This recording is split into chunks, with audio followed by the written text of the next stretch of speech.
tapşırığına baxaq. Deyir, sabit kütləli ideal qazın halının dəyişməsi qrafiki verilmişdir. Bu prosesdə qaza 10 kilojoule istilik miqdarı verildiyini bilərək qazın daxili enerjisinin dəyişməsi hesablayın bizə deyir. İndi baxaq qrafikə. 1-2 qrafikində görürük ki, rho, yəni sıxlıq, qazın sıxlığı konstantdır. Rho konstant olduğuna görə M də konstantdır. Bilirik ki, rho nəyə bərabərdir? M bölünsün V-yə. Əgər verilmiş kütləli sözü varsa, sabit kütləli sözü varsa, onda M sabitdir. Rho sabitdirsə, onda avtomatik V də sabit qalmalıdır. Yəni, buradan yola çıxaraq dedik ki, rho sabitsə, V də sabitdir.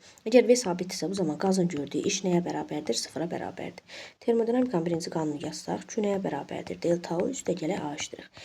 Əgər A aşdırıq sıfıra bərabərdirsə, Q nəyə bərabərdir? Elə delta U-ya bərabərdir.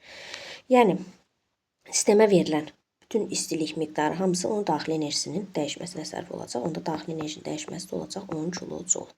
Cavab D variantı.